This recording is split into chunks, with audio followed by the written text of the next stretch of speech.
Good morning everyone. आज के video में हम लोग एनसीईआरटी क्लास 12th के अल्कोहल फिनॉल ईथर के इम्पॉर्टेंट क्वेश्चंस को डिस्कस करेंगे। और ये क्वेश्चंस आपको बोर्ड एग्जाम और स्कूल एग्जाम में तो हेल्पफुल होगा ही, साथ साथ आपको कॉम्पिटिटिव एग्जाम में भी मदद करेंगे। तो हम क्वेश्चंस देखते हैं।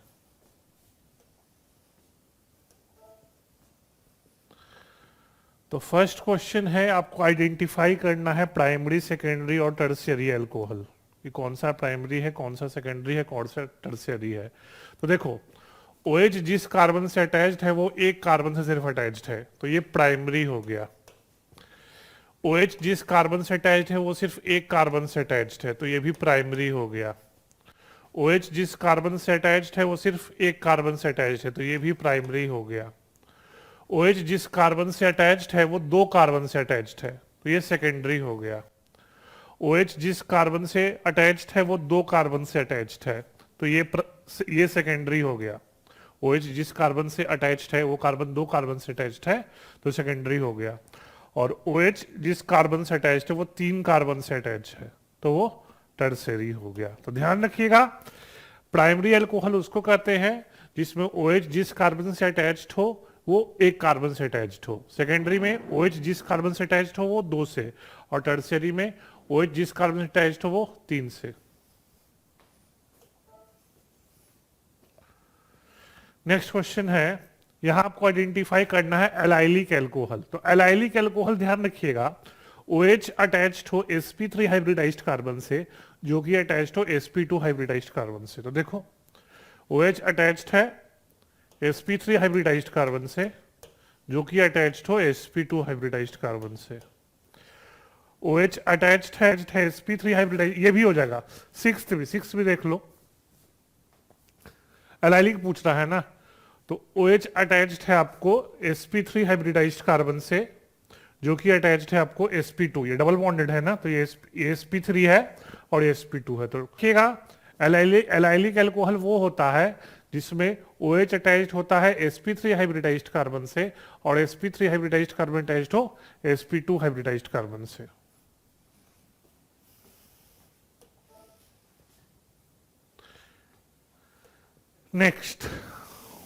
नेक्स्ट है, आपको नोमेनक्लेचर करना है। तो नोमेनक्लेचर में आपको पता होगा OH का प्रायोरिटी काफी ज्यादा होता है, और हम लॉन्गेस्ट कार्बन चेन कंसीडर करेंगे जिसमें OH को लोएस्ट नंबर मिले। तो देख लो,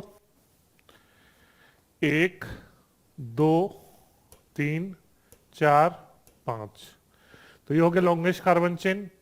और इसको कहेंगे आइसोप्रोपाइल। ये क्या है? आइसोप्रोपाइल। और ये है क्लोरोमिथाइल। ये क्या है? क्लोरोमिथाइल। तो क्लोरोमिथाइल स्टार्ट्स विथ C, और आइसो में I है, तो अल्फाबेटिकल ऑर्डर में लिखेंगे तो हो जाएगा 3 क्लोरोमिथाइल 2 आइसोप्रोपाइल पेंटेनॉल। फिर से 3 क्लोरोमिथाइल 2 आइसोप्रोपाइल पेंटेनॉल। नेक्स्ट है, यहां फिर वही कहानी देख लो, लॉन्गेस्ट कार्बन चेन 1 2 3 4 5 6 है ना। तो क्या हो जाएगा? 2 5 डाइमिथाइल। 2 पे भी मिथाइल है, 5 पे भी मिथाइल है, तो 2,5 डाइमिथाइल पेंटेन 1,3 पेंटेन, सॉरी 6 है, तो 2,5 डाइमिथाइल हेक्सेन 1,3 डायोल। हेक्सेन क्योंकि 6 कार्बन का चेन है, तो 2 पे मिथाइल, 2 पे मिथाइल, 5 पे मिथाइल, तो 2,5 डाइमिथाइल हेक्सेन 1,3 डायोल। ठीक है, डायोल को दो बार OH है। फिर देखिए, ये तो इजी है, 3 ब्रोमो साइक्लोहेक्सानॉल, 3 ब्रोमो साइक्लोहेक्सानॉल, ये तो इजी था। इधर भी देख लो, 1 2 3 4 5 6 है ना। तो क्या हो जाएगा? हेक्स 1 इन 1 पे डबल बॉन्ड है, हेक्स 1 इन 3 ओल। फिर यहां भी देख लो, 1 2 3 4, तो हो जाएगा आपको 2 bromo 3 methyl 2 bromo 3 methyl but 2 en 1 ol. फिर से 2 ब्रोमो 3 मिथाइल ब्यूट, 2 पे डबल बॉन्ड है तो ब्यूट 2 इन 1 ओल। ठीक है, नेक्स्ट है आपको ये दोनों कंपाउंड बनाना है जब ग्रिग्नार्ड रिएजेंट अटैक करे मिथानल पे, तो आपको ग्रिग्नार्ड रिएजेंट का स्ट्रक्चर खोजना है। तो पहले देख लो क्या होता है। जब RMgX को आप मिथानल पे अटैक करवाओगे, ठीक है, H3O प्लस के प्रेजेंस में थोड़ा सा H3O प्लस चाहिए होता है, हल्का सा H प्लस। तो होता क्या है देख लो आप, आपको पता होगा O पे माइनस C पे प्लस है, मतलब उसको इलेक्ट्रॉन चाहिए। और ग्रिग्नार्ड रिएजेंट में R पे क्या चार्ज होता है, नेगेटिव, तो ये न्यूक्लियोफाइल की तरह बिहेव करेगा। और जो O माइनस है वो H प्लस एक्सेप्ट कर लेगा H3O प्लस से, तो क्या बन जाएगा RCH2OH। और जो मैग्नीशियम वाला पार्ट है ना, वो बना देता है MgOHX। MgOHX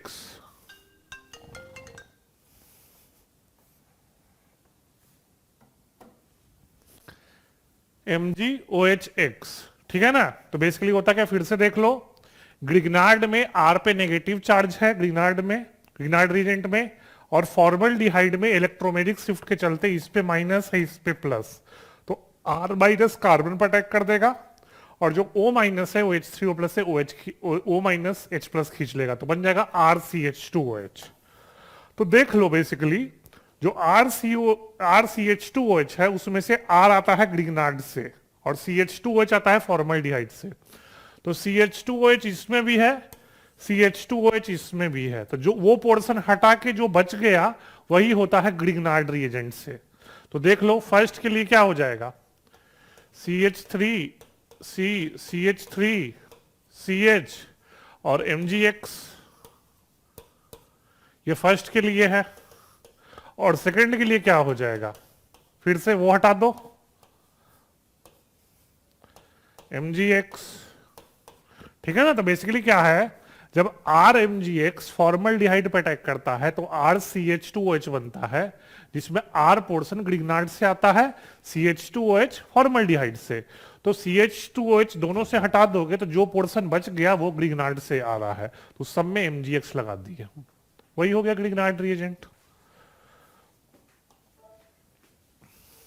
नेक्स्ट आपको ये रिएक्शंस कंप्लीट करने हैं, तो देखिए पहला है मार्कोनिकोव एडिशन, सिंपल है, मार्कोनिकोव एडिशन है, तो 2 प्रोपेनॉल बनेगा। दूसरा है NaBH4, ये रिड्यूसिंग एजेंट है, ये ईस्टर को रिड्यूस नहीं करता, कीटोन को कर देता है, कीटोन को कर देगा, ईस्टर को नहीं करता, तो ईस्टर एज इट इज रह जाएगा। ये बोर्ड्स में भी क्वेश्चन आ चुका है कई बार और जेई मेंस में। ईस्टर को NaBH4 रिड्यूस नहीं करता, याद रखिएगा। NaBH4 है वो एल्डिहाइड को रिड्यूस कर देगा।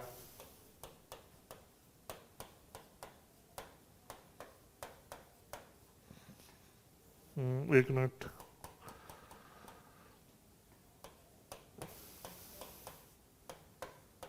जो CHO है वो CH2OH में रिड्यूस हो जाएगा, ठीक है। तो याद रखिएगा जो NaBH4 है वो एल्डिहाइड कीटोन को रिड्यूस करता है, ईस्टर को रिड्यूस नहीं करता।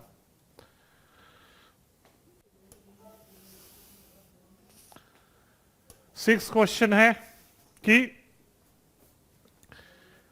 आपको HCl ZnCl2 से HBr SOCl2 से इनका रिएक्शन करवाना है। तो देख लो पहले ब्यूटेन 1 करवा देते हैं। तो याद रखना ब्यूटेन 1 है प्राइमरी अल्कोहल। क्या है, प्राइमरी अल्कोहल। तो जो प्राइमरी अल्कोहल है वो ल्यूकस रिएजेंट से रिएक्ट नहीं करता, याद रखना प्राइमरी अल्कोहल ल्यूकस रिएजेंट से रिएक्ट नहीं करता। तो फर्स्ट ए के साथ रिएक्ट नहीं करेगा फर्स्ट। दूसरा HBr से कट जाएगा, तो HBr से क्या बनेगा, OH हट के Br लग जाएगा, OH हट के Br लग जाएगा, और SOCl2 में OH लग के OH हट के Cl लग जाएगा।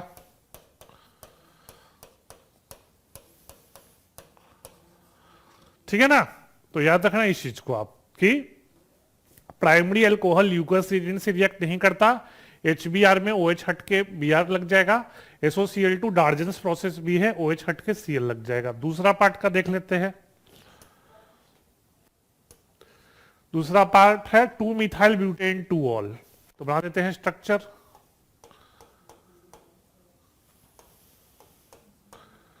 2 मिथाइल ब्यूटेन 2 ऑल, यह है 2 मिथाइल ब्यूटेन 2 ऑल। अब देखो ये टर्शियरी अल्कोहल है, देख सकते हो ये टर्शियरी अल्कोहल है। तो टर्शियरी अल्कोहल तो ल्यूकोस रीजन से रिएक्ट करता है, तो ए वाले में OH हट के Cl लग जाएगा, ए वाले में OH हट के Cl लग जाएगा, बी वाले में OH हट के Br लग जाएगा, बी वाले में OH हट के Br लग जाएगा, और C डार्जन्स प्रोसेस है, इसमें भी OH हट के Cl लग जाएगा। ठीक है ना? बेसिकली क्या हो रहा है, OH रिप्लेस हो रहा है डिफरेंट आपको फंक्शनल ग्रुप से। तो एक बार क्लोरीन से रिप्लेस हुआ ल्यूकस में, Br से रिप्लेस हुआ आपको HBr में, और Cl से रिप्लेस हुआ SOCl2 यानी कि डार्जन्स प्रोसेस में। नेक्स्ट क्वेश्चन, 7th क्वेश्चन है, डिहाइड्रेशन करना है 1 मिथाइल साइक्लोहेक्सेनॉल का। तो देख लो, अब मेजर प्रोडक्ट बताना है, मेजर। तो मेजर प्रोडक्ट बनाओगे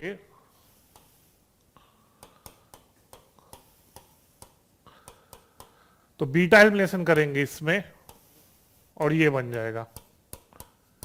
बोले ये हम कैसे आइडेंटिफाई करें कि यही मेजर प्रोडक्ट है? क्योंकि अल्फा हाइड्रोजन चेक कर लेना, इसमें अल्फा हाइड्रोजन सबसे ज्यादा हो, काउंट भी कर सकते हो।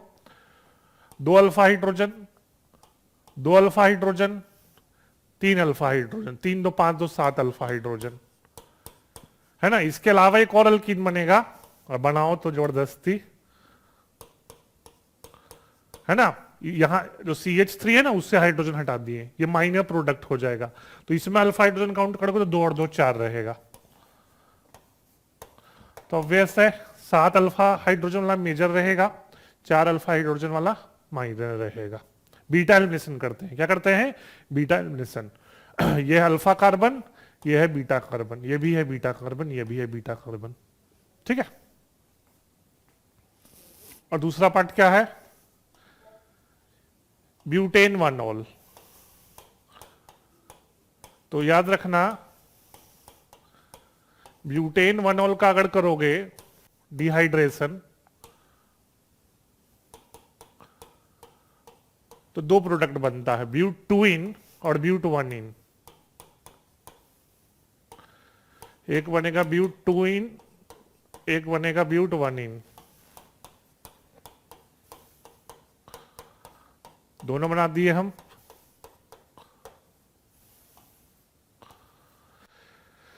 ठीक है, दोनों बना दिए।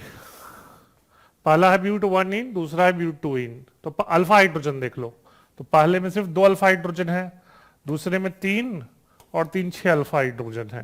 तो 6 अल्फा हाइड्रोजन यानी कि दूसरा मेजर है, ब्यूट 2 इन मेजर है और ब्यूट 1 इन माइनर है। ठीक है?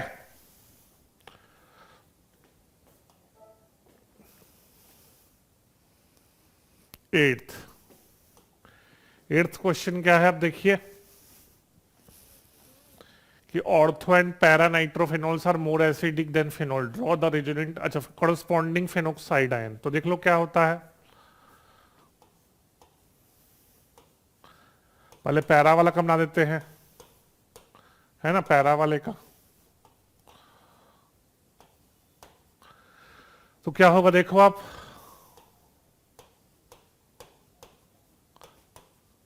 रेजोनेटिंग स्ट्रक्चर ड्रॉ करोगे तो डबल बॉन्ड NO2, है ना? इस पे नेगेटिव चार्ज, ये हो जाएगा।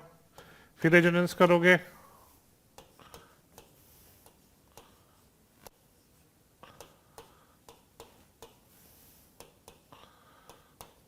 अच्छा याद रखना ये स्ट्रक्चर बहुत इंपॉर्टेंट है। यहां पर जो नेगेटिव चार्ज है उस कार्बन पे आ गया जिस पे NO2 लगा है, तो इसके इसी स्ट्रक्चर के चलते ये कॉन्जुगेट बेस काफी स्टेबल हो जाता है, क्योंकि NO2 इलेक्ट्रॉन विड्रॉइंग ग्रुप है ना, और उस कार्बन पे नेगेटिव चार्ज लगा दिए तो इसका स्टेबिलिटी बढ़ गया, जिसके चलते पैरा नाइट्रोफेनॉल का एसिडिक स्ट्रेंथ काफी ज्यादा होता है और फेनॉल से ज्यादा एसिडिक होता है, इसी स्ट्रक्चर के चलते। फिर आगे बढ़ते हैं।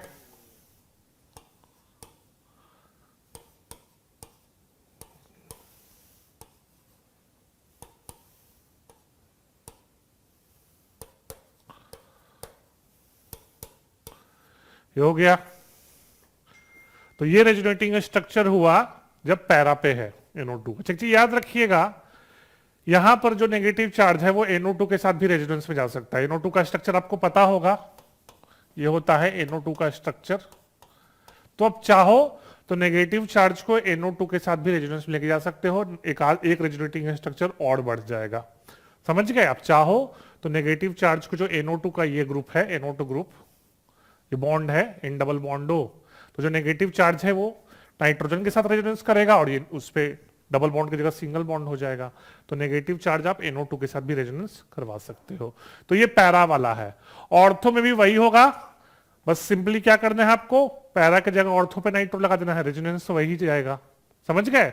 जैसा पैरा का बनाया है वैसे ही ऑर्थो का ही बनेगा, बस डिफरेंस है इसमें पैरा पे NO2 है, उसमें ऑर्थो पे NO2 का, तो एज इट इज है, कुछ नया नहीं है। ठीक है ना? जैसा रेजोनेंस पैरा का बना है वैसा ही ऑर्थो का ही बनेगा, बस इसमें पैरा पे NO2 लगा है और उसमें NO2 ऑर्थो पे लगा रहेगा, और कोई डिफरेंस नहीं रहेगा। तो आगे बढ़ते हैं। नेक्स्ट है, आपको इक्वेशन लिखना है रीमर टीमेन का और कोलबेस का। तो देख लो, फिनॉल है ना, फिनॉल है, ट्रीट कर दो क्लोरोफॉर्म और NaOH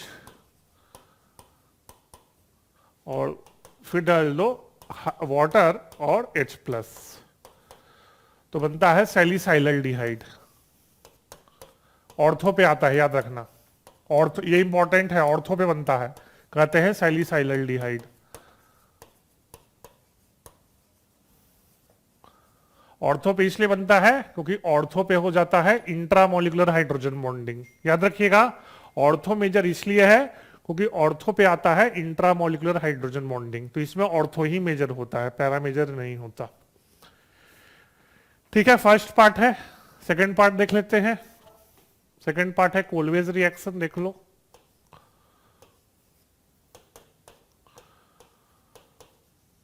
इसमें क्या है, वही सोडियम हाइड्रोक्साइड प्लस CO2 और बाद में डाइल्यूट H+, तो बनता है सैलिसाइलिक एसिड। ठीक है, सैलिसाइलिक एसिड बनता है, कार्बोजिलिक एसिड आ गया, सैलिसाइलिक एसिड। ठीक है, सैलिसाइलिक एसिड है, ऑर्थो पे COH है, और इसमें भी ऑर्थो इसलिए बन रहा है कि ऑर्थो पे है इंट्रामोलिकुलर हाइड्रोजन बॉन्डिंग। तो ये याद रखिएगा, चाहे कोलवेज रिएक्शन हो चाहे रीमर टीमेन, दोनों में ऑर्थो वाला ही मेजर होता है, पैरा वाला माइनर होता है। रीजन है इंट्रामोलिकुलर हाइड्रोजन बॉन्डिंग।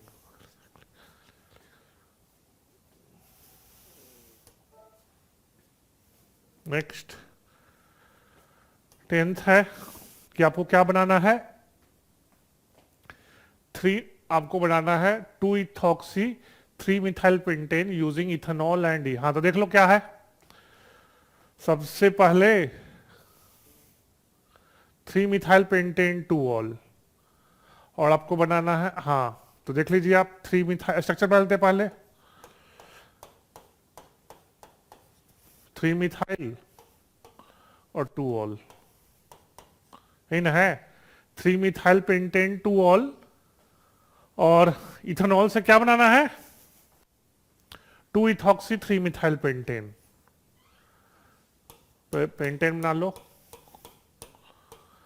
2-इथॉक्सी मतलब OC2H5 और 3-मिथाइल, 2 इथॉक्सी 3 मिथाइल पेंटेन आपको बनाना है। तो देख लीजिए क्या करेंगे, और किससे बनाना है,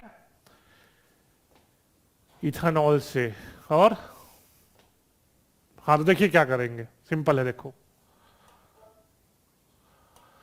पहले क्या कर दो आप, जो इथेनॉल है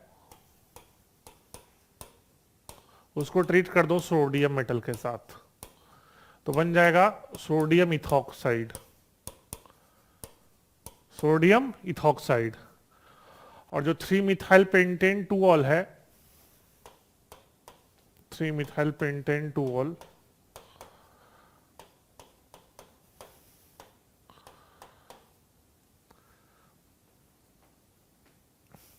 नहीं, अगर इसमें हम कर देंगे HBr, तो याद रखना एक चीज हम बता रहे हैं यहां पर ध्यान से, अगर इसको ट्रीट कीजिएगा HBr से तो हाइड्राइड शिफ्ट हो जाएगा। तो नहीं, आपको क्या करना है, यहां आपको थोड़ा चेंज करना पड़ेगा स्ट्रेटजी। स्ट्रेटजी क्या है आपको हम बता देते हैं, स्ट्रेटजी है ना, देखिए क्या स्ट्रेटजी बता देते हैं आपको हम, है ना। इसको ट्रीट कर दो SOCl2 से। किसे ट्रीट कर दो, SOCl2 से, सॉरी एक मिनट, SOCl2 से ट्रीट कर दो तो ये बन जाएगा C2H5Cl, ठीक है। और इसको ट्रीट कर दो सोडियम मेटल से। किसे ट्रीट कर दो, सोडियम मेटल से। तो सोडियम मेटल से ट्रीट करोगे तो OH हट के क्या लग जाएगा, O-Na+। ऐसा हम इसलिए किए क्योंकि अगर इसको ट्रीट करोगे HBr से तो रीअरेंजमेंट होगा, क्योंकि 2 डिग्री कार्बोकटाइन बनेगा ना। आप HBr बनाओगे तो 2 डिग्री मैकेनिज्म पढ़े होगे, 2 डिग्री कार्बोकटाइन बनता है, तो यहां से हाइड्राइड शिफ्ट होकर 3 डिग्री हो जाएगा। इसीलिए इसको HBr से ट्रीट मत कीजिए, इसको ट्रीट कर दीजिए HBr या SOCl2 से, क्योंकि इसमें रीअरेंजमेंट हो सकता है। ये इंपॉर्टेंट कॉन्सेप्ट है। तो ये बन गया अल्कोऑक्साइड और ये बन गया अल्काइल हैलाइड। विलियमसन सिंथेसिस कर दो। विलियमसन सिंथेसिस में क्या होगा, Na+Cl और C2H5 इसके साथ जुड़ जाएगा, है ना। तो एक ये हो गया फर्स्ट और सेकंड, इनका आपस में रिएक्शन करवा दो तो आपको क्या बन जाएगा, 2 इथॉक्सी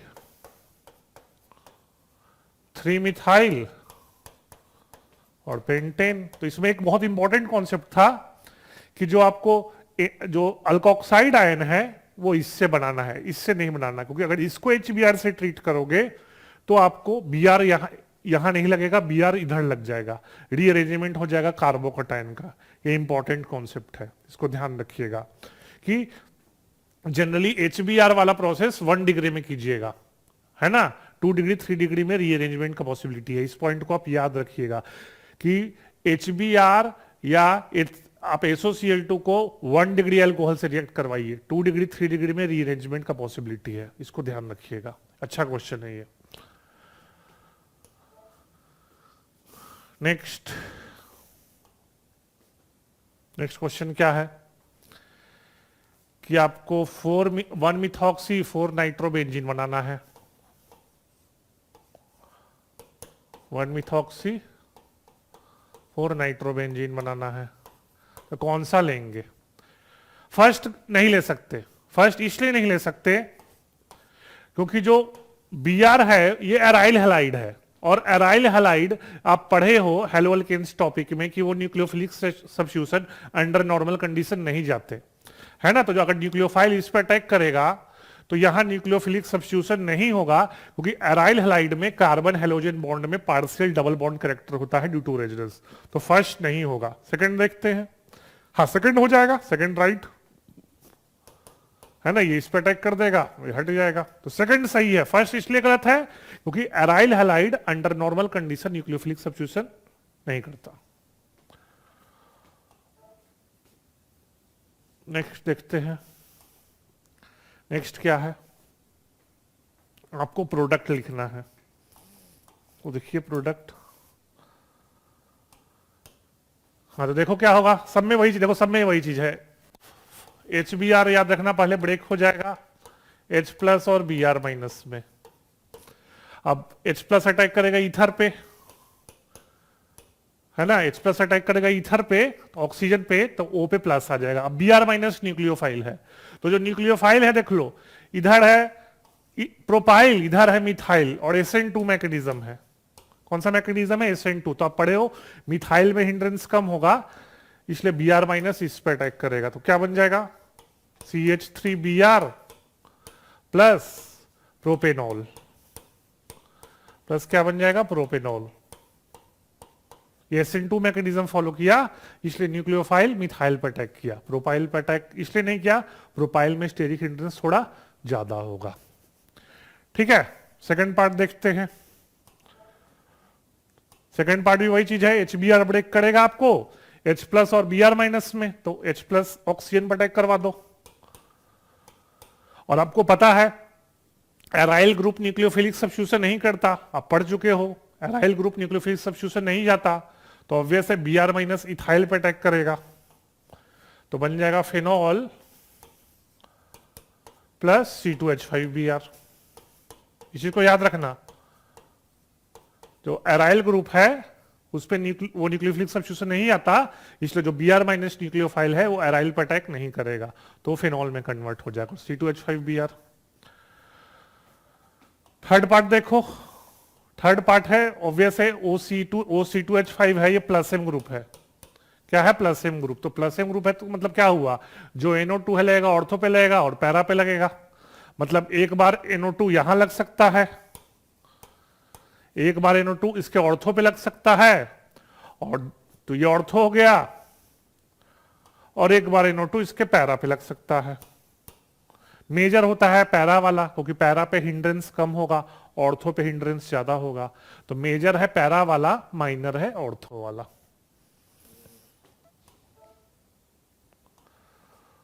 ये देख लो, यहां पर देख लीजिए, यहां देखो ये 3 डिग्री है, 1 डिग्री है, तो इसमें SN1 मैकेनिज्म होगा। कौन सा मैकेनिज्म होगा? SN1। तो HI ब्रेक करेगा H प्लस और I माइनस में, और H प्लस इस पर अटैक कर देगा, और ये 3 डिग्री है, तो 3 डिग्री कार्बोकैटायन ज्यादा स्टेबल होता है, तो I माइनस उस पर अटैक करेगा, तो क्या बन जाएगा? इथेनॉल और tert butyl iodide, tert butyl iodide. इसको याद रखिएगा, ये जब भी 3 डिग्री रहे तो SN1 मैकेनिज्म, जब भी टर्शियरी ग्रुप रहे तो SN1। तो SN1 में जो न्यूक्लियोफाइल है वो टर्शियरी के साथ चल जाता है, क्योंकि SN1 में कार्बोकैटायन ज्यादा स्टेबल होता है।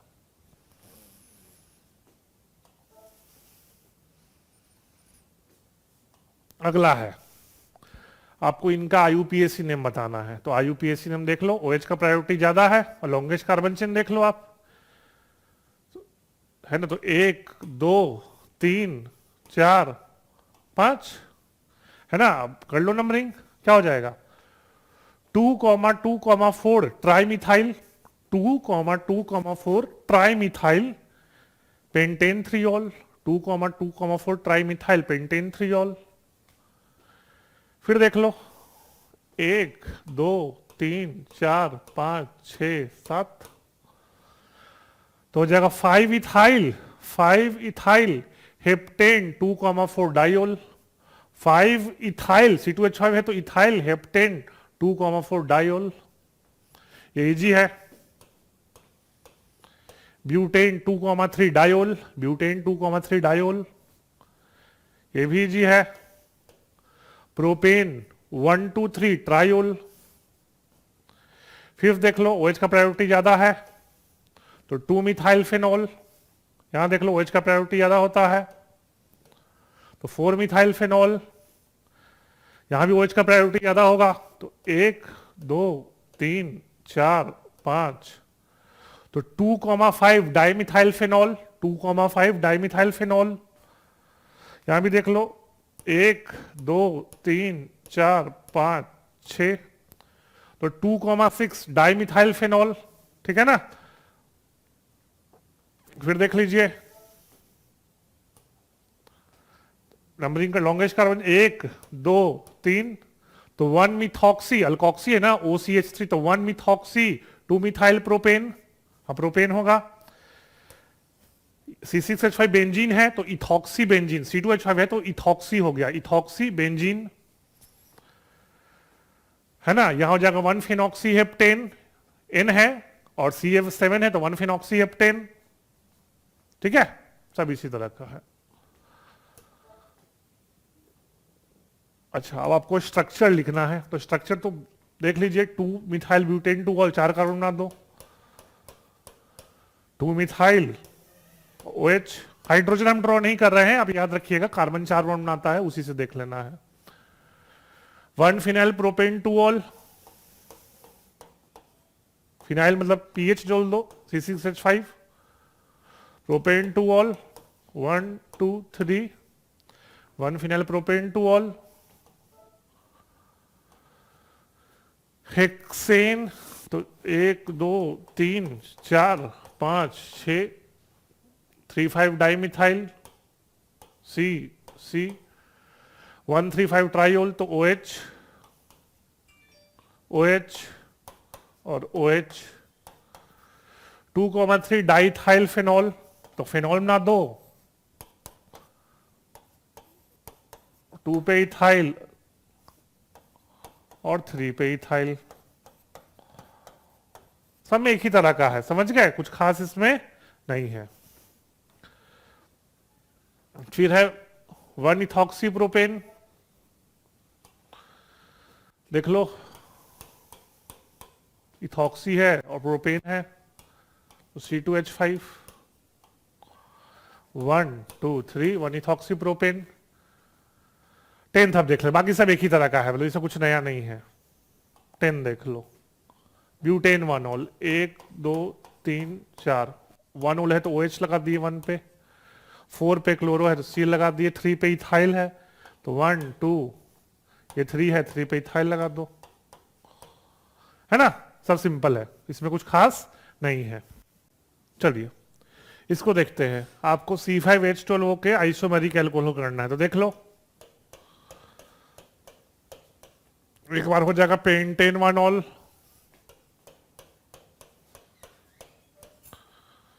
एक बार हो जाएगा पेंटेन 2 ऑल,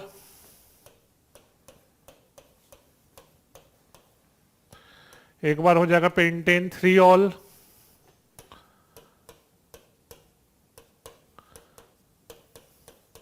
एक बार हो जाएगा 2 मिथाइल ब्यूटेन 2 ऑल, आप देख सकते हो,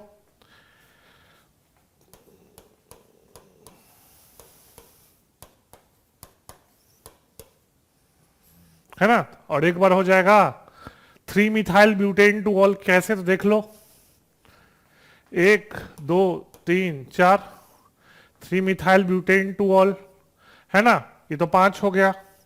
अच्छा, क्लासिफाई करना है तो ये प्राइमरी, ये सेकेंडरी, ये सेकेंडरी, ये टर्शियरी, ये सेकेंडरी, बताए थे कैसे, OH जिस कार्बन से अटैच्ड हो वो 1 से तो प्राइमरी, 2 से तो सेकेंडरी, 3 से अटैच्ड तो टर्शियरी, है ना। और भी देख सकते हो आप, और कैसा होगा देख लो आप,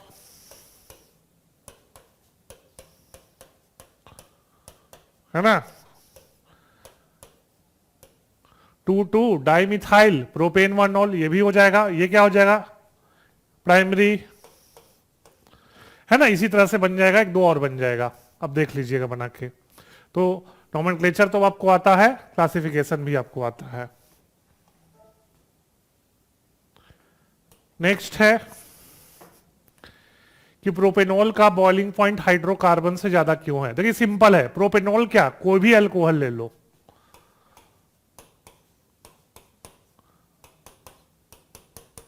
अल्कोहल में हाइड्रोजन ऑक्सीजन से जुड़ा है, तो जिस कंपाउंड में हाइड्रोजन ऑक्सीजन से जुड़ा होता है वो कंपाउंड शो कर सकता है हाइड्रोजन बॉन्डिंग।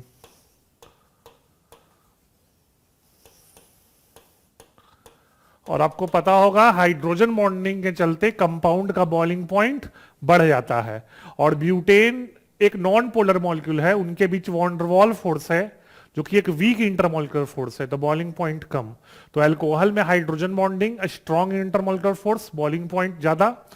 हाइड्रोकार्बन में van der Waals force, weak intermolecular force, जो कि बॉइलिंग पॉइंट कम। नेक्स्ट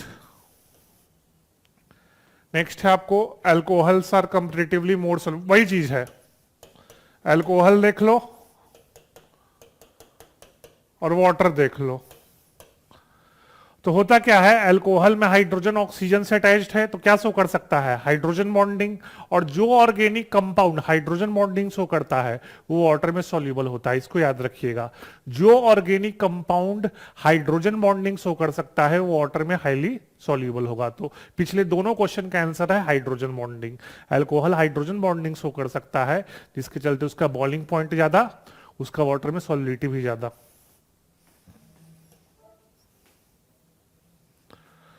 18वां है what is meant by hydroboration oxidation reaction. तो इसको याद रखिएगा, जो हाइड्रोबोरेशन ऑक्सीडेशन रिएक्शन है वो एग्जांपल है anti Markovnikov of addition of water. क्या है, anti Markovnikov of addition of water. देखो क्या होता है, 3 मोल अगर हम अल्कीन ले लें, हम बैलेंसिंग थोड़ा कर देते हैं और उसको ट्रीट कर दे डाइबोरेन से। किसे ट्रीट करें, डाइबोरेन से, तो ये इंटरमीडिएट बनता है, ये इंटरमीडिएट बनता है ना, try alkyl borane, try alkyl borane. और उसको ट्रीट कर दो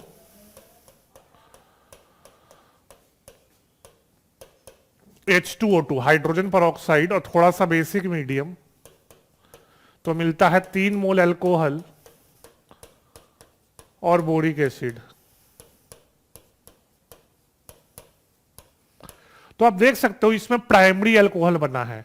तो प्राइमरी अल्कोहल तो एंटी मार्कोनिक ऑफ एडिशन से ही बनता है, क्योंकि मार्कोनिक ऑफ एडिशन होता वाटर का, तो यहां सेकेंडरी अल्कोहल बनता। तो याद रखिएगा, प्राइमरी अल्कोहल बना इसका मतलब anti Markovnikov of addition of water हुआ। तो हाइड्रोबोरेशन ऑक्सीडेशन यूज करते ही हैं for anti Markovnikov of addition of water.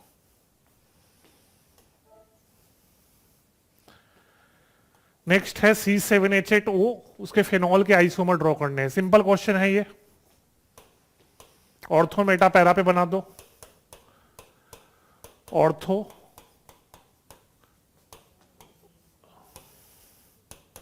Meta para. और एक चीज याद रखिएगा, ऑर्थो मेटा पैरा आपको आईयूपीएसी नेम में कंसीडर नहीं करते, ortho Meta para common name है, आईयूपीएसी नेम नहीं है। तो नंबरिंग कर दो, 2 methyl phenol, 3 methyl phenol, 4 methyl phenol. तो याद रखिएगा, आईयूपीएसी नेम में कभी भी ऑर्थो मेटा पैरा यूज मत कीजिएगा, वो कॉमन नेम होता है, आईयूपीएसी नेम नहीं होता।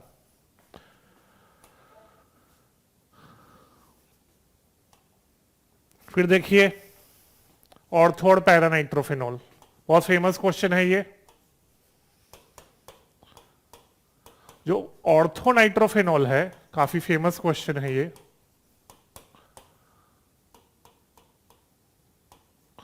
और ये पैरा नाइट्रोफेनॉल है।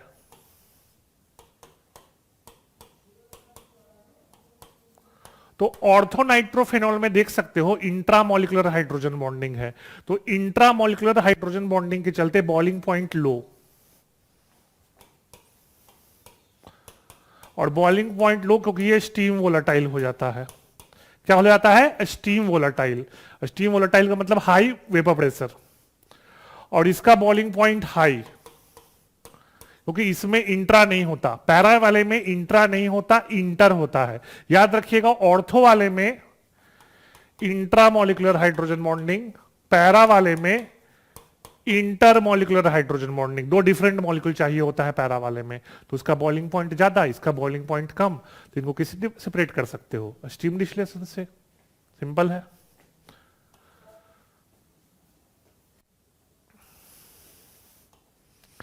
फिर क्या करना है आपको, इक्वेशन लिखना है for preparation of phenol from cumene.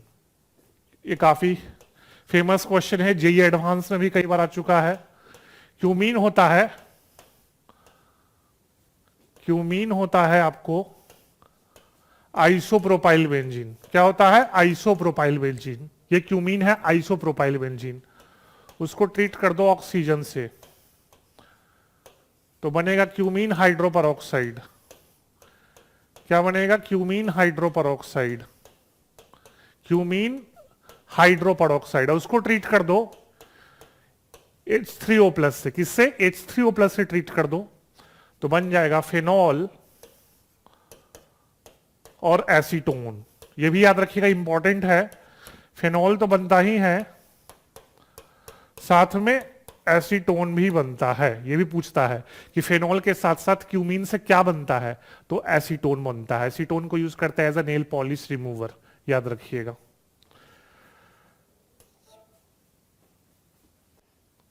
Phenol को क्लोरोबेंजीन से बनाना है। फेमस रिएक्शन है डाउस प्रोसेस, है ना? डाउस प्रोसेस है। क्या होता है देख लो। क्लोरोबेंजीन है, इसको ट्रीट कर दो सोडियम हाइड्रोक्साइड के साथ 300 एटमॉस्फेयर और 623 केल्विन पे, है ना? तो बन जाता है सोडियम फेनॉक्साइड। क्या बन जाएगा? Sodium phenoxide. और उसमें थोड़ा सा H+ डाल दो तो क्या बन जाएगा? फेनॉल। क्या बन जाएगा? फेनॉल। तो डाउस प्रोसेस काफी फेमस प्रोसेस है क्लोरोबेंजीन को फेनॉल में कन्वर्ट करने का। नाम भी याद रखिएगा, डाउस प्रोसेस। और काफी हाई टेम्परेचर प्रेशर चाहिए क्योंकि क्लोरोबेंजीन नॉर्मल कंडीशन में न्यूक्लियोफिलिक सब्स्टिट्यूशन नहीं करता। अब हम ये क्वेश्चन देखते हैं कि इथीन को इथेनॉल में कैसे कन्वर्ट करते हैं हाइड्रेशन से, इसका मैकेनिज्म। तो एक चीज ध्यान रखिएगा, हाइड्रेशन होता है एसिडिक मीडियम में, तो H+ एक्ट करता है कैटलिस्ट की तरह। तो ध्यान रखना, सबसे पहले जो इथीन है एसिडिक मीडियम के H+ के साथ रिएक्ट करके बनाएगा कार्बोकटायन, और ये स्टेप होता है स्लो स्टेप, यानी कि रेट डिटरमाइनिंग स्टेप। ठीक है, याद रखिएगा हाइड्रेशन एसिडिक मीडियम में होता है तो H+ एक्ट्स एज कैटलिस्ट। फिर जो कार्बोकटायन है, हाइड्रेशन हो रहा है तो वाटर तो होगा ही,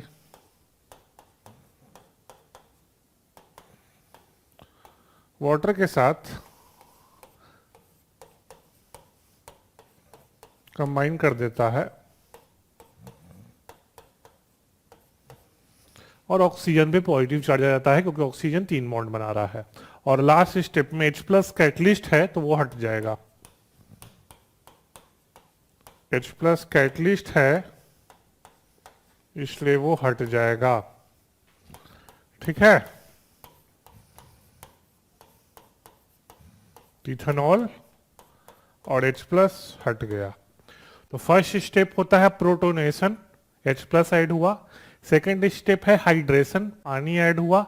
और थर्ड स्टेप है डीप्रोटोनेशन, यानी कि H+ रिमूव हो गया। H+ इसलिए रिमूव हो गया क्योंकि वो कैटलिस्ट था।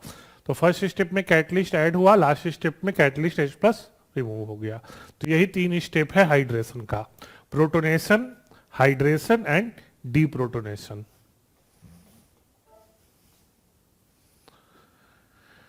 नेक्स्ट आपको कंसंट्रेटेड H2SO4 बेंजीन और सोडियम हाइड्रोक्साइड से फेनॉल बनाना है। तो सल्फोनेशन करेंगे पहले।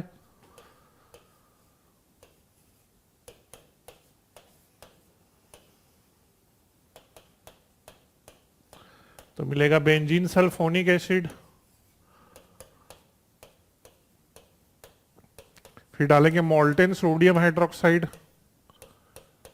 मोल्टेन का मतलब है हाई टेम्परेचर है, मोल्टेन का मतलब है हाई टेम्परेचर। तो सोडियम फेनॉक्साइड मिलेगा और लास्ट स्टेप में H+ ऐड करते हैं तो फेनॉल बन जाता है। तो पहले कॉन्क H2SO4, फिर सोडियम हाइड्रोक्साइड के साथ हाई टेम्परेचर और लास्ट में H+ ऐड करते हैं तो फेनॉल मिल जाता है। तो यही 3 स्टेप है जिससे हम बेंजीन को फेनॉल में कन्वर्ट कर सकते हैं। नेक्स्ट क्वेश्चन देखते हैं। आपको फिर 1 फिनाइल इथेनॉल बनाना है यूजिंग सुटेबल अल्कीन। तो सिंपल है, फिनाइल है, ठीक है,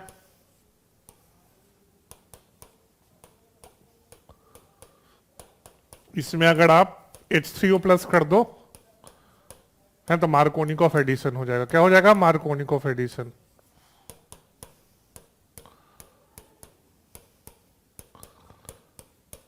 तो ये है 1 फिनाइल इथेनॉल। तो स्टाइरीन, इसको स्टाइरीन कहते हैं, याद रखिएगा। 1 फिनाइल इथीन या स्टाइरीन भी कहते हैं। तो स्टाइरीन में H3O प्लस डालोगे तो 1 फिनाइल इथेनॉल बन जाएगा। सेकेंड है साइक्लोहेक्साइल मिथेनॉल बनाना इजी है, तो है ना, CH2Cl ले लो और एक्वस डाल दो, एक्वस NaOH।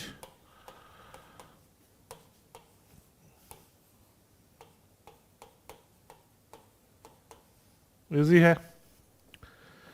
तीसरा pentane 1 all using suitable alkyl halide, तो वही चीज है ना, पेंटाइल हैलाइड ले लो और एक्वस NaOH कर दो, तो वही है ना।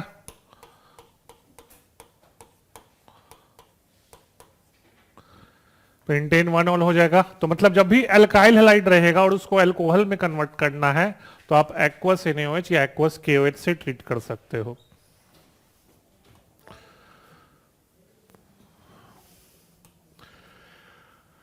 फिनॉल का एसिडिक नेचर का रिएक्शन दिखाना है, तो देख लो, आप क्लास 10th में भी पढ़े हो ये सब। अगर फिनॉल को ट्रीट कर दो सोडियम मेटल के साथ तो सोडियम फेनॉक्साइड और हाइड्रोजन गैस मिलता है। ये लैब टेस्ट है एसिड का कि एसिड मेटल के साथ हाइड्रोजन गैस देता है। और दूसरा है ट्रीट कर दो एक्वस NaOH के साथ तो मिलेगा वही सोडियम फेनॉक्साइड और वाटर मिल जाएगा। तो वो तो पढ़े हो आप लोग, neutralisation reaction, acid plus base give salt plus water. तो एक बार सोडियम मेटल के साथ, एक बार एक्वस NaOH के साथ। अच्छा, और इथेनॉल से कंपेयर करना है एसिडिकेशन, तो देख लो, अगर हम इथेनॉल से कंपेयर करें, यहां प्लस साइन नहीं होगा, सॉरी, प्लस साइन नहीं होगा, ठीक है, प्लस साइन नहीं होगा, कॉमा दे देते हैं, ठीक है। तो जो फिनाइल है पीएच, ये माइनस आई ग्रुप होता है। क्या होता है? माइनस आई ग्रुप, मतलब इलेक्ट्रॉन विड्रॉ करता है। और जो इथाइल है वो होता है प्लस आई ग्रुप। प्लस आई ग्रुप इलेक्ट्रॉन डोनेट करता है। तो फिनाइल माइनस आई है, इलेक्ट्रॉन विड्रॉ करेगा तो एसिडिक स्ट्रेंथ बढ़ेगा। इथाइल प्लस आई है तो इलेक्ट्रॉन डोनेट करेगा तो एसिडिक स्ट्रेंथ कम होगा।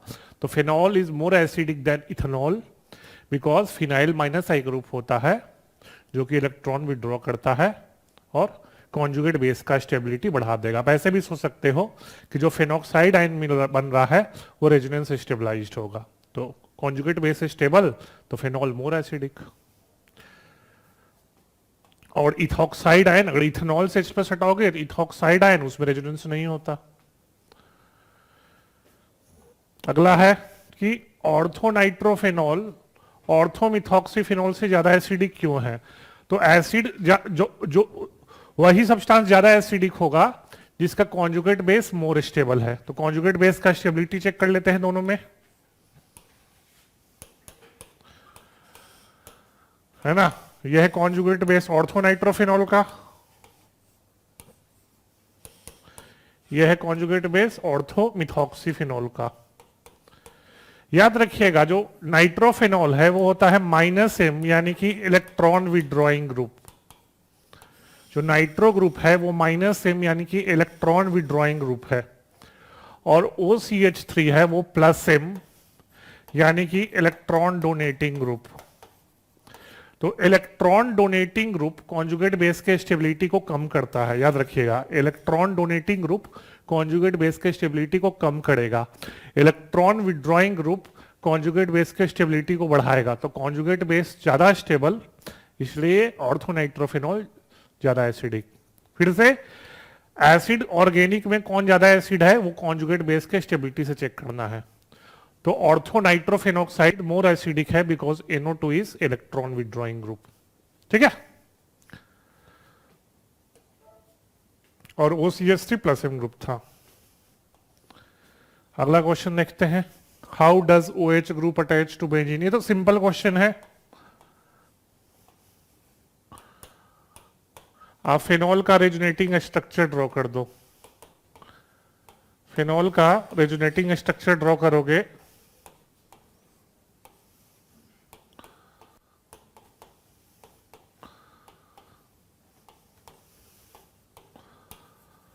तो देख सकते हो आप कि ऑर्थो और पैरा पे नेगेटिव चार्ज है। अब क्या देख सकते हो कि ऑर्थो और पैरा पे नेगेटिव चार्ज है। तो ऑर्थो पे और पैरा पे नेगेटिव चार्ज है, मतलब OH ग्रुप ने बेंजीन में इलेक्ट्रॉन डेंसिटी बढ़ा दिया। तो OH ग्रुप ने बेंजीन में इलेक्ट्रॉन डेंसिटी बढ़ा दिया, इसलिए इलेक्ट्रोफाइल जल्दी रिएक्ट करेंगे। तो रीजन है OH इलेक्ट्रॉन डोनेटिंग ग्रुप होता है, जो कि ऑर्थो पोजीशन पे, ऑर्थो पैरा ऑर्थो, तो ऑर्थो और पैरा पोजीशन पे इलेक्ट्रॉन डेंसिटी बढ़ गया तो इलेक्ट्रोफाइल जल्दी रिएक्ट कर जाएगा। तो OH प्लस एम ग्रुप है, याद रखना। OH होता है plus M group. Plus M का मतलब बताए हैं इलेक्ट्रॉन डोनेटिंग ग्रुप। ठीक है,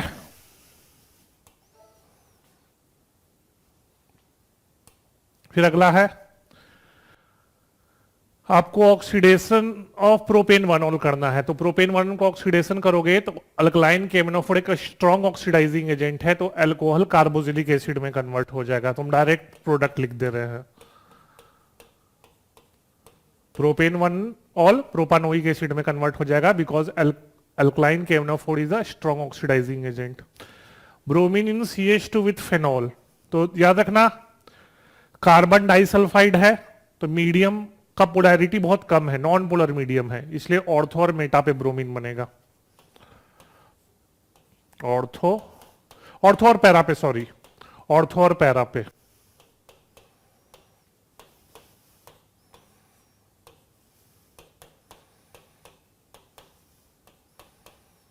और पैरा मेजर होगा क्योंकि ऑर्थो पे स्टेरिक हिंड्रेंस है। ऑर्थो पे OH और Br के बीच स्टेरिक हिंड्रेंस है, इसलिए ऑर्थो माइनर है, पैरा मेजर है। फिर अगला है डाइल्यूट HNO3 फेनॉल, इसमें वही कहानी है, ऑर्थो और पैरा पे नाइट्रोल लग जाएगा, ऑर्थो और पैरा पे नाइट्रो लग जाएगा।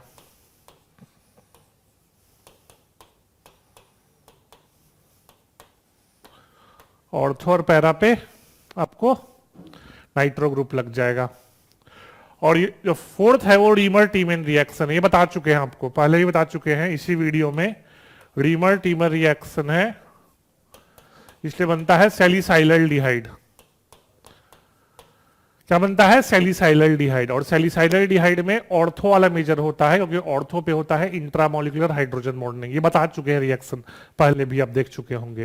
ये रीमर टीमर रिएक्शन है, इसमें ऑर्थो मेजर होता है क्योंकि ऑर्थो पे होता है hydrogen bonding, intramolecular hydrogen bonding.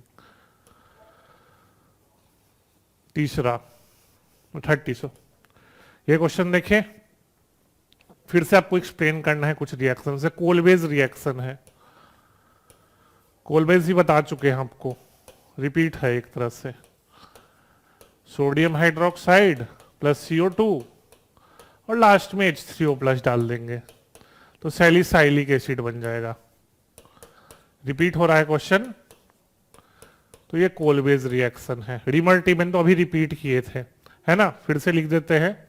Reamer टीमन में क्लोरोफॉर्म प्लस NaOH है ना, लास्ट में H3O प्लस, तो सैलिसाइलल्डिहाइड।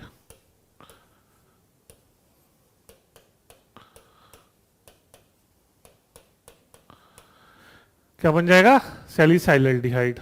तो पहला है कोलवेज में सैलिसाइलिक एसिड, रीमर टीमन में सैलिसाइलल्डिहाइड। फिर अगला क्या है? विलियमसन ईथर सिंथेसिस, काफी फेमस है, देख लो आप, न्यूक्लियोफाइल है ये, अल्कोक्साइड आयन न्यूक्लियोफाइल है, प्लस RX है ना, SN2 मैकेनिज्म होता है, O माइनस R पे अटैक करेगा, ये बॉन्ड टूट जाएगा तो बन जाएगा R-OR प्लस NaX। यही है Williamson ether synthesis. Alkoxide ion alkyl halide पर अटैक करता है। इसमें ये चीज ध्यान रखिएगा कि अल्काइल हैलाइड 1 डिग्री होना चाहिए, 2 डिग्री 3 डिग्री में एलिमिनेशन के चांसेस है। आप पढ़े हो अल्काइल हैलाइड चैप्टर में कि 2 डिग्री 3 डिग्री एलिमिनेशन प्रीफर करता है, तो इसलिए 1 डिग्री लेते हैं। और फोर्थ है अनसिमेट्रिकल ईथर। अनसिमेट्रिकल ईथर का मतलब है ये ईथर जिसमें R not equal to R', oxygen से 2 अल्काइल ग्रुप जुड़ा हो और दोनों अल्काइल ग्रुप अलग अलग है, एक मिथाइल तो दूसरा इथाइल, एक इथाइल तो दूसरा प्रोपाइल, मतलब R और R' सेम नहीं हो, 2 अल्काइल ग्रुप हो और दोनों अल्काइल ग्रुप सेम नहीं हो, ये होता है अनसिमेट्रिकल ईथर।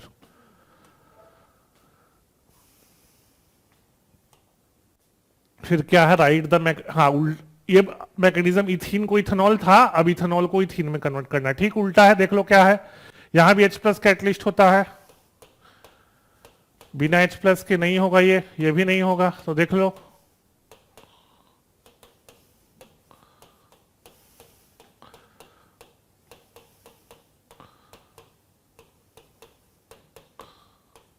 है ना, पहले प्रोटोनेशन होगा,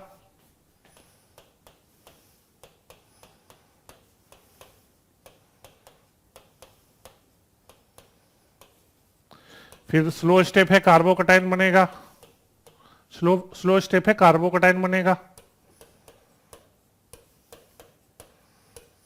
और लास्ट स्टेप में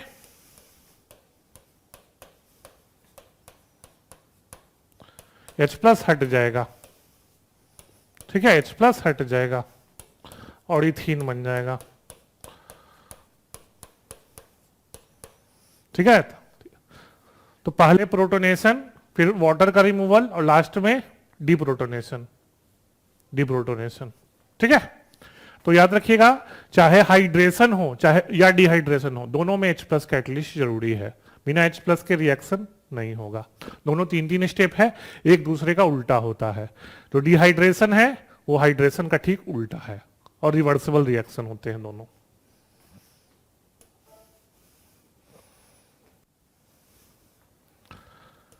अगला है कन्वर्सन करना है।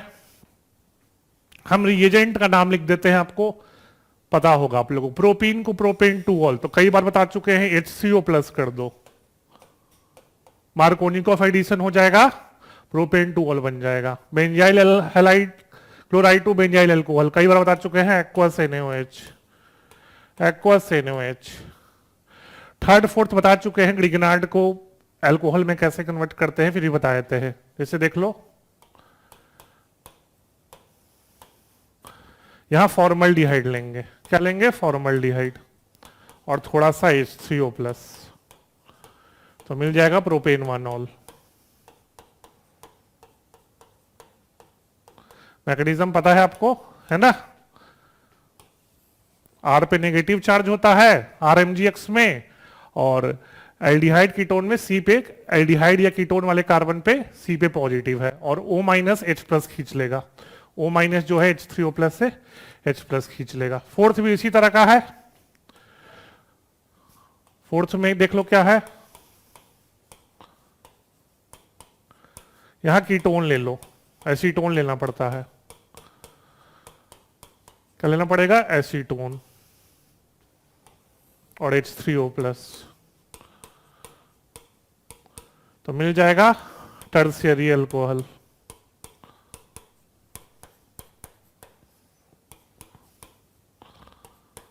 ठीक है ना, तो एसीटोन के साथ, तो मिथाइल मैग्नीशियम ब्रोमाइड एसीटोन के साथ देता है 2 मिथाइल प्रोपेन 2ऑल।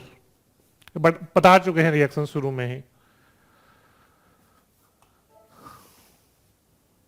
33 में क्या है, आपको रिएजेंट के नाम बताने हैं, तो अभी पढ़े हो, प्राइमरी अल्कोहल को 2 carboxylic acid alkaline KMnO4 strong oxidising agent, prime, हाँ ये याद रखिएगा, ये इंपॉर्टेंट है, सेकंड वाला इंपॉर्टेंट है। पीसीसी पाइरिडीनियम क्लोरोक्रोमेट और CH2Cl2 सॉल्वेंट होता है। पीसीसी का फुल फॉर्म है पाइरिडीनियम क्लोरोक्रोमेट। इसका मिक्सचर होता है किसका किसका बता देते हैं आपको, पाइरिडीन का, ये पाइरिडीन है plus CrO3 plus HCl। PCC इन तीनों का मिक्सचर है, pyridine plus CrO3 plus HCl, full form pyridinium chlorochromate. ठीक है, और CH2Cl2 सॉल्वेंट होता है। थर्ड, ब्रोमीन वाटर, या पढ़े हो, काफी फेमस रिएक्शन है ना। वाटर में फिनॉल में जो OH के चलते एक्टिवेटिंग पावर बढ़ जाता है, तो दोनों ऑर्थो और एक पैरा पे ब्रोमिनेशन हो जाता है। Benzyl alcohol to benzoic acid, अभी पढ़े फिर से, अल्कलाइन KMnO4 रिपीट हो रहा है। अल्कलाइन KMnO4 स्ट्रॉन्ग ऑक्सीडाइजिंग है। डिहाइड्रेशन ले लो, कंसंट्रेटेड फॉस्फोरिक एसिड, और इसको हीट कर दो, थोड़ा हाई टेम्परेचर होना चाहिए 200 डिग्री सेल्सियस के आसपास, तो कंसंट्रेटेड फॉस्फोरिक एसिड के प्रेजेंस में हीट कर दो 200 डिग्री सेल्सियस के आसपास। ब्यूटेन 2 on 2 ब्यूटेन 2 रिड्यूस कर दो, रिड्यूसिंग एजेंट ले लो, hydrogen in palladium, reducing agent है, रिड्यूस कर देगा कीटोन को अल्कोहल में। ठीक है, आगे बढ़ते हैं। 34, ये बता चुके हैं, क्वेश्चन रिपीट हो रहा है। इथेनॉल में क्या होता है, फिर है ना, रिपीट हो रहा है क्वेश्चन। इथेनॉल में आप देख सकते हो हाइड्रोजन ऑक्सीजन से अटैच्ड है, तो हाइड्रोजन ऑक्सीजन से अटैच्ड है, तो इथेनॉल में हाइड्रोजन बॉन्डिंग होता है। क्या होता है, हाइड्रोजन बॉन्डिंग, और जिस सब्सटेंस में हाइड्रोजन बॉन्डिंग होता है उसका बॉइलिंग पॉइंट ज्यादा होता है।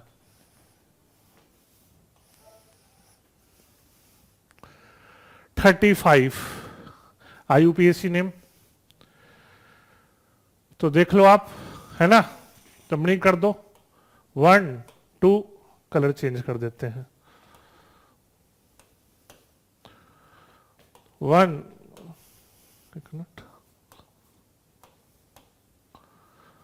1 2 3, है ना, और लिखते समय अल्फाबेटिकल लिखेंगे, तो कल इथॉक्सी पहले आएगा, तो 1 इथॉक्सी 2 मिथाइल प्रोपेन, 1 इथॉक्सी, ये इथॉक्सी है, 2 मिथाइल प्रोपेन। अच्छा, एक चीज याद रखिएगा, ये इंपॉर्टेंट है कि अगर ईथर और हेलोजन दोनों सब्स्टिट्यूएंट होता है तो ईथर को प्रायोरिटी मिलता है, ये याद रखिएगा। ईथर और हेलोजन सब्स्टिट्यूएंट है तो ईथर को प्रायोरिटी मिलता है, और लिखते समय तो अल्फाबेटिकली लिखेंगे, तो 1 2, और लिखते समय अल्फाबेटिकली लिख दो, 2 क्लोरो 1 मिथॉक्सीथेन। फिर से बोल रहे हैं, ईथर को प्रायोरिटी मिलता है, ठीक है ना, तो 2 क्लोरो 1 मिथॉक्सी इथेन, लिखते समय अल्फाबेटिकल फॉलो कर रहे हैं, लेकिन प्रायोरिटी ईथर को मिल रहा है, इसीलिए उसको नंबर 1 मिल गया। ये देख लो, OCH3 के पैरा पे NO2 है, तो 4 नाइट्रो एनिसोल हो जाएगा। पैरा का मतलब है 4, नंबर 4 मिल जाता है, ठीक है, आपको पता होगा।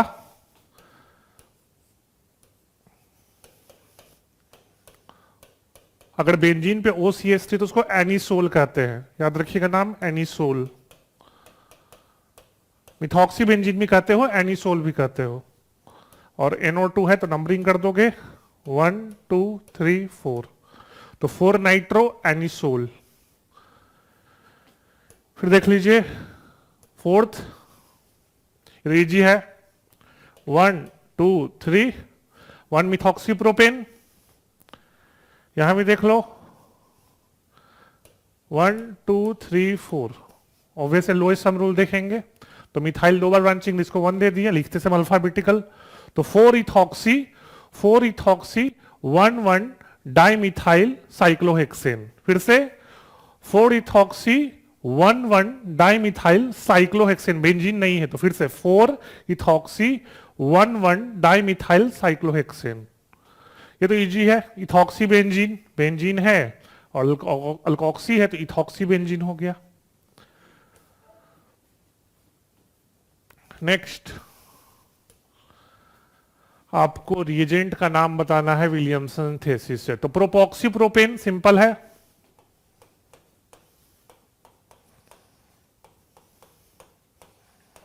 ये, और प्रोपाइल हैलाइड क्लोराइड लिख देते हैं। इथॉक्सी बेंजीन देख लो, है ना, प्लस सोडियम फेनॉक्साइड। ये याद रखिएगा, बेंजीन पे हैलोजन नहीं लगा सकते क्योंकि एराइल हैलाइड न्यूक्लियोफिलिक सब्स्टिट्यूशन नहीं आता, ये पहले ही बता चुके हैं। बेंजीन पे हैलोजन नहीं लगा सकते क्योंकि एराइल हैलाइड न्यूक्लियोफिलिक सब्स्टिट्यूशन नहीं आता। तीसरा 2-methoxy,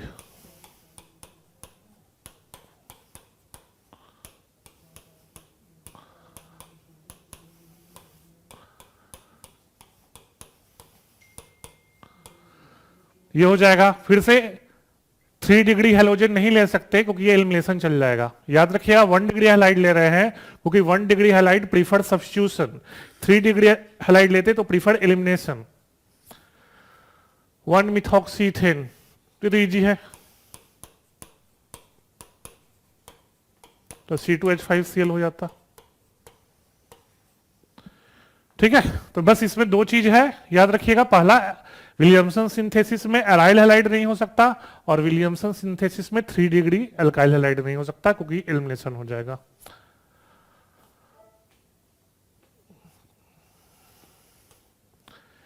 क्या है विलियमसन सिंथेसिस का अभी बताया है, समझ गए, फिर से बता देते हैं, याद रखिएगा।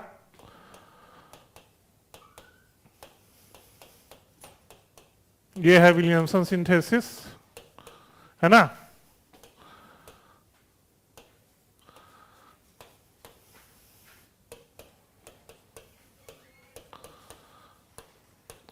तो इसमें यही है कि आर डैश आपको 2 डिग्री 3 डिग्री मत लेना क्योंकि 2 डिग्री 3 डिग्री में एलिमिनेशन के चांसेस है। फिर से सुन लो, 2 डिग्री 3 डिग्री में एलिमिनेशन के चांसेस है। और आर डैश फिनाइल नहीं हो सकता, आर डैश फिनाइल नहीं हो सकता क्योंकि एराइल हैलाइड न्यूक्लियोफिलिक सब्स्टिट्यूशन नहीं आता। तो याद रखना 2 चीज है, पहला R dash X 2 degree 3 degree alkyl halide नहीं हो सकता क्योंकि एलिमिनेशन के चांसेस है, और R dash X aryl halide नहीं हो सकता क्योंकि वो न्यूक्लियोफिलिक सब्स्टिट्यूशन जाना प्रीफर नहीं करता। नेक्स्ट क्वेश्चन है, how is one propoxy propane synthesize from propanol. Simple है, देखिए सिंपल तरीका है, प्रोपेन 1-ऑल ले लो, है ना, और इसको ट्रीट कर दो सोडियम मेटल से, तो क्या मिल जाएगा आपको,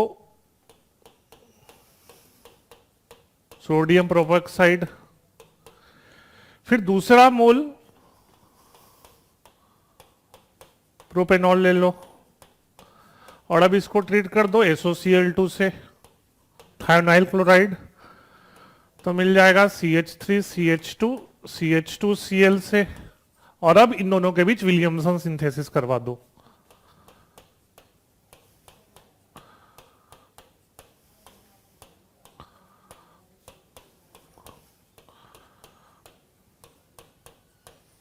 इनके बीच विलियमसन सिंथेसिस करवा दो तो मिल जाएगा आपको 1-प्रोपेक्सी-प्रोपेन।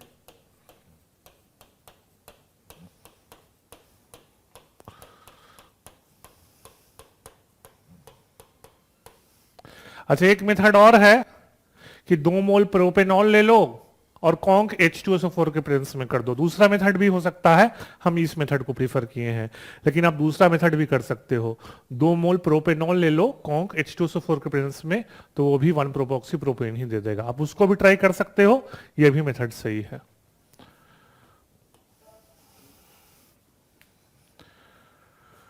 तो 39 क्या है, preparation of ethers bye acid. हाँ, ये तो बहुत फेमस क्वेश्चन है, देख लो होता क्या है। अगर आप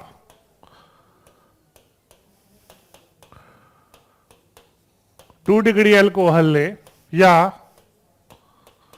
3 डिग्री अल्कोहल ले और ईथर बनाना चाहें, तो याद रखिएगा जो अल्कोहल से ईथर बनता है वो बनता है in the presence of conc H2SO4। और आपको पता होगा कॉन्क H2SO4 एक डिहाइड्रेटिंग एजेंट भी है। तो सेकेंडरी और tertiary alcohol prefers to undergo elimination, secondary and tertiary alcohol prefers to undergo elimination और अल्कीन बन जाएगा। मेजर प्रोडक्ट अल्कीन होगा, ईथर नहीं होगा, ईथर माइनर प्रोडक्ट हो जाएगा।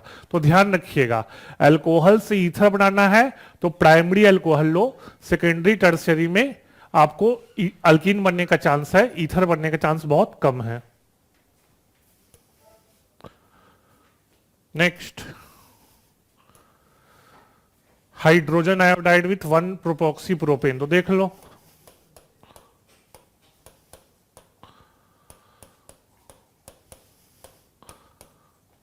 सिमेट्रिकल है ना, सिमेट्रिकल है तो एक अल्कोहल एक अल्काइल आयोडाइड,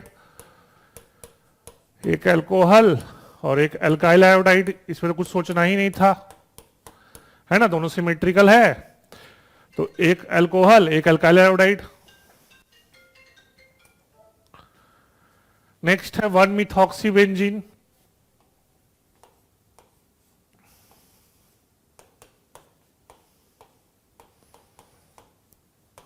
ये बता चुके हैं आपको हम कि पहले HI H+ I- में ब्रेक करेगा, इस पे H+ अटैक करेगा, प्लस आएगा, और जो I- है वो एराइल पे नहीं एल्काइल पे अटैक करेगा। तो जो I- है वो एराइल पे अटैक नहीं कर सकता क्योंकि aryl group nucleophilic substitution prefer नहीं करता। तो फेनॉल प्लस मिथाइल आयोडाइड, ठीक है। और तीसरा है बेंजाइल इथाइल ईथर। तो बेंजाइल कार्बोकटाइन बहुत स्टेबल होता है, आपको पता होगा। तो HI कैसे ब्रेक करेगा, H+ I- में, ये आपको पता है, HI ब्रेक करेगा H+ I- में, तो इस पे H+ अटैक करेगा प्लस, और यहां SN1 होगा क्योंकि बेंजाइल कार्बोकटाइन काफी स्टेबल होता है। तो जो I- है वो बेंजाइल पे अटैक करेगा क्योंकि बेंजाइल कार्बोकटाइन स्टेबल होता है ड्यू टू रेजोनेंस। तो बेंजाइल आयोडाइड प्लस इथेनॉल बन जाएगा। तो यहां SN1 मैकेनिज्म बंद हो रहा है। चलिए नेक्स्ट देखते हैं। नेक्स्ट क्या है देखिए,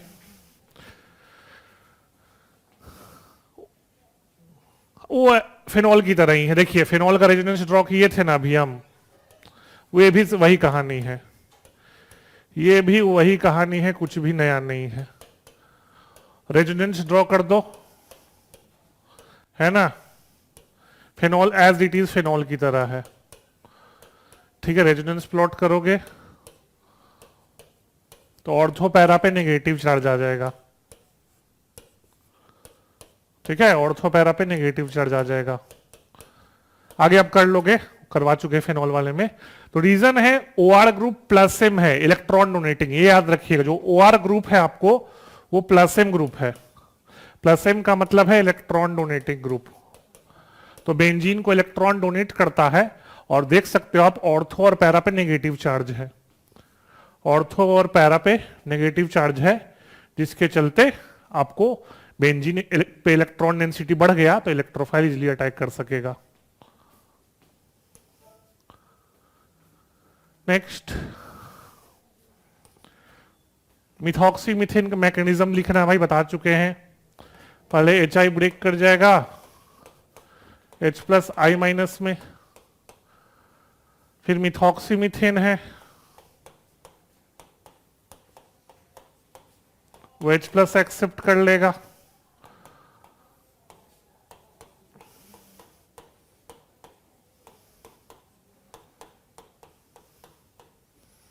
और लास्ट में जो आई सिमेट्रिकल है किसी पर अटैक कर देगा, है ना, सिमेट्रिकल है इसलिए अटैक किसी पे कर देगा I-, तो बन जाएगा मिथाइल आयोडाइड प्लस मिथेनॉल,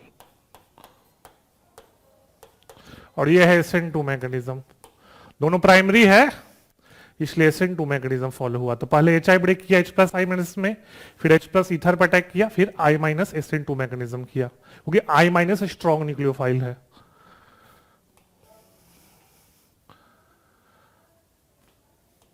अगला क्वेश्चन है फ्रीडिल क्राफ्ट एल्काइलेस है, एनिसोल ये होता है, देख लो ये एनिसोल होता है। तो सब में ऑर्थो पैरा पे अटैक करेगा, याद रखिएगा सब में ऑर्थो पैरा, जनरल लिख देते हैं, कोई इलेक्ट्रोफाइल है X प्लस तो सब में ऑर्थो पैरा पे अटैक होगा, एक बार ऑर्थो पे और एक बार पैरा पे। मेजर पैरा पे होगा क्योंकि ऑर्थो पे स्टेरिक हिंड्रेंस है, ऑर्थो पे स्टेरिक हिंड्रेंस है, इसलिए याद रखिएगा ऑर्थो माइनर है और पैरा मेजर है, और सबको बता देते हैं। एल्काइलेशन में मान लो हम मिथाइल क्लोराइड लिए तो X इक्वल टू CH3 हो जाएगा, CH3 ऐड हो जाएगा, है ना। अगर हम मिथाइल हैलाइड मान लिए तो X इक्वल टू CH3 हो जाएगा। नाइट्रेशन में X इक्वल टू NO2 हो जाएगा, है ना। Conc HNO3 conc H2SO4 use करते हो रीजेंट की तरह, कंसंट्रेटेड नाइट्रिक एसिड और कंसंट्रेटेड H2SO4, एरो पे होगा कंसंट्रेटेड नाइट्रिक एसिड और कंसंट्रेटेड H2SO4, तो XNO2 आ जाएगा। ब्रोमिनेशन में X इक्वल टू Br आ जाएगा, है ना, एरो पे लिख देना ब्रोमीन इन इथानोइक एसिड। और फ्रीडक्राफ्ट एसिटाइलेशन में हो जाएगा X equal to acyl group, है ना, C double bond O CH3, ये होता है acyl group, C double bond O CH3। और बेंजीन पे CO CH3 ये बता देते हैं आपको, हम एक मेजर बता देते हैं, फोर्थ वाले का मेजर बता रहे हैं। तो बेंजीन पे CO CH3 को एसीटोफेनॉन कहते हैं, क्या कहते हैं, एसीटोफेनॉन। तो अगर ऐसे देखो तो हो जाएगा 4 मिथॉक्सी एसीटोफेनॉन, 4 मिथॉक्सी एसीटोफेनॉन।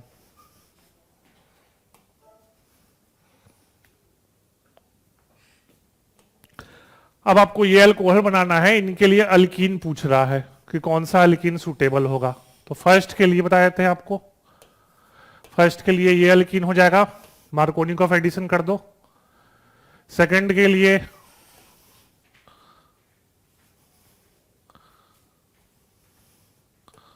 ये है और ये डबल बॉन्ड कर दो, मार्कोनिकॉफ एडिशन हो जाएगा। थर्ड के लिए ये कर दो, मार्कोनिकॉफ एडिशन कर दो। और फोर्थ के लिए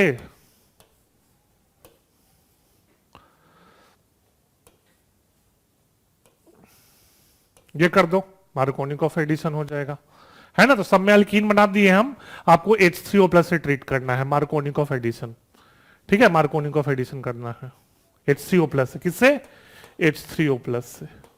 आप पढ़े हो अल्कीन में H3O+ डालते हैं तो मार्कोनिकॉफ एडिशन के साथ एल्कोहल बना देता है। तो हम अल्कीन सबका बता दिए, है ना। ये फर्स्ट का है, ये सेकंड का है, ये थर्ड का है और ये फोर्थ का है। हम चारों का अल्कीन बना दिए, चारों को H3O+ से ट्रीट कर दो तो आपको जो अल्कोहल दिया है वो आ जाएगा।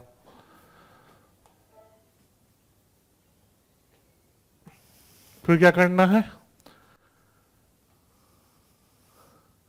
अच्छा इसका मैकेनिज्म बताना है आपको, मैकेनिज्म बताना है इसका। तो देख लो, सबसे पहले HBr ब्रेक कर जाएगा H+ और Br- में, सबसे पहले HBr ब्रेक कर जाएगा H+ Br- में। अब जो H+ है वो अल्कोहल पे ऐड हो जाएगा, H+ अल्कोहल के ऑक्सीजन पे अटैक करेगा और आपको पता है यहां से कार्बोकटायन बनेगा, तोड़ दो बॉन्ड,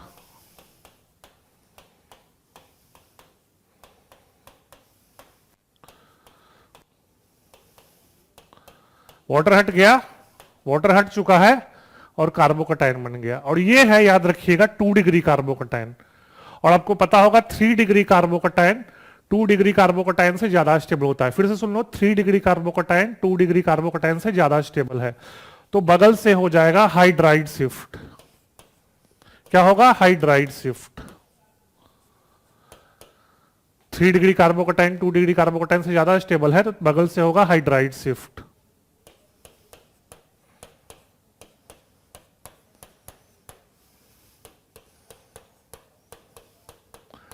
और लास्ट में इस पे Br- अटैक कर देगा तो ये बन जाएगा। तो क्या हुआ देख लो स्टेप, अल्कोहल पे H+ से अटैक किया, O पे ऑक्सीजन के लोन पेयर पे, है ना। फिर वाटर हट गया, कार्बोकटायन बना, कार्बोकटायन बना वो 2 डिग्री कार्बोकटायन है और 2 डिग्री कार्बोकटायन उतना स्टेबल होता नहीं है तो हाइड्राइड शिफ्ट हुआ। हाइड्राइड शिफ्ट, ये ये H माइनस इस पे शिफ्ट हो गया तो 3 डिग्री कार्बोकेटाइन बन गया जो कि ज्यादा स्टेबल है, और उस पर Br माइनस अटैक कर दिया, ये प्रोडक्ट बन गया। तो जो हाइड्राइड शिफ्ट का मैकेनिज्म जो प्रोसेस है वो आपके एनसीईआरटी में मेंशन नहीं है, तो ये क्वेश्चन बोर्ड्स में आने का चांस तो कम है, लेकिन आ सकता है क्योंकि एनसीईआरटी बैक साइज में है, तो इसको इंपॉर्टेंट मार्क कर लीजिएगा। लेकिन जेई मेंस में आने का चांस ज्यादा है, तो ये इंपॉर्टेंट क्वेश्चन है एनसीईआरटी का, ध्यान रखिएगा। फिर से पहले अल्कोहल पे H+, वाटर हट गया, 2 डिग्री कार्बोकेटाइन बना जो कि लोएस्ट स्टेबल है, हाइड्राइड शिफ्ट से 3 डिग्री कार्बोकेटाइन बना, लास्ट में Br माइनस अटैक कर दिया। ठीक है, तो फिर अल्कोहल फिनॉल ईथर का सारे क्वेश्चंस हो गए। अगर आपको कोई क्वेश्चन में डाउट है तो आप यूट्यूब में कमेंट सेक्शन में पूछ लीजिएगा, हम लोग रिप्लाई कर देंगे। आज के लिए इतना ही, थैंक यू।